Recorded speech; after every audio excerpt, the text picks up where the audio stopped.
Whew. My allergies may have been going a little crazy in the theater, but in all seriousness, is Toy Story 5 a nostalgic cash grab, or is it actually worth watching?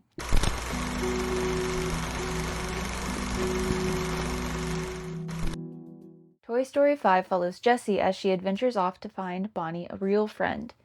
However, whenever Bonnie's parents give her the lily pad, the toys face the threat of not getting played with anymore because Bonnie becomes obsessed with her iPad. Well, lily pad. This story's plot is actually pretty similar to the original Toy Story in that Jessie is having to face the newcomer lily pad as a toy, sort of like how Woody had to face the newcomer Buzz. Of course, since lily pad is a technology rather than a new toy, it does bring in new challenges and it's just more relevant to today's kids and parents.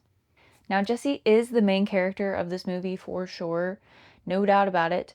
Woody and Buzz are supporting characters throughout that add a little bit of humor, and the original cast, they're kind of cast aside and are pretty much just there for jokes, but they are still pretty funny. The whole movie is pretty funny. The new supporting characters, too, are really funny. I quite liked them.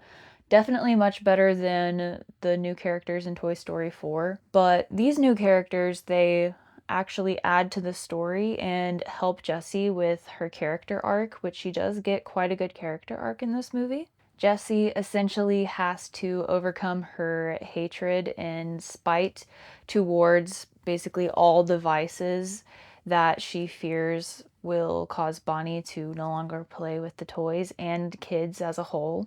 Now, I thought Jessie being the main character would bother me quite a bit, honestly, because of how disappointing Bo Peep's character was in Toy Story 4. But I have to admit, like, it makes a lot more sense for Jessie to be the main character of this movie than it would for Woody and Buzz. They've already had their character arcs. Where else would you have taken them without the story being redundant? But Jessie, she still hasn't gotten closure with her abandonment over Emily. It's been clear throughout the rest of the movies. And I have to admit, this movie, man, it does get you. It gets the feels going, just like 1, 2, and 3. It was cathartic, it was emotional. My sister and I were definitely both crying, which I don't know how much that actually says since we're just two emotional girls. But I did get to also see it with my two young nephews, and they certainly didn't cry like my sister and I, but they were entertained the whole time, which actually says a lot. The theater I saw it in did have a lot of other kids that seemed to enjoy it too, though a group of iPad kids behind us in the theater with tiny little attention spans were struggling to pay attention throughout the movie. They kept stomping around and yelling a couple times. And you know what? This would have annoyed me more, but when I really think about it, who is this movie for? It's for those iPad kids and their parents the most. And my main critique of the movie would have been that the message against technology is just way too heavy handed.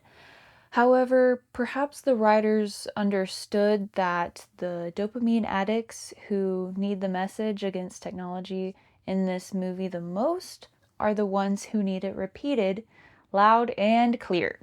Another small critique I have of the movie was the scenes that had all of the overpowered Buzz Lightyears. It just sort of made the movie feel like choppy in certain areas and they felt out of place. And then once again, going back to the heavy handed messaging about technology, it did sort of feel like they were really only saying, like, oh, there's only kids who really just play iPads all day.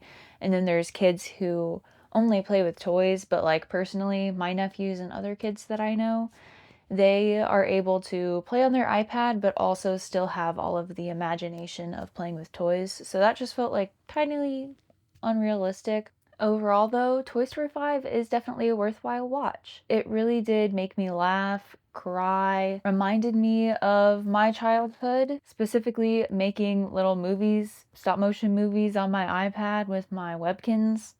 Please don't judge me for still having these two right here. They've seen better days. And ultimately, when I got older, I ended up playing way too many computer games and way too much Xbox 360. So here we are. Let me know in the comments if you remember some of your favorite childhood toys, or if you were a gamer kid, what were some of your favorite games that you played? See you in my next review.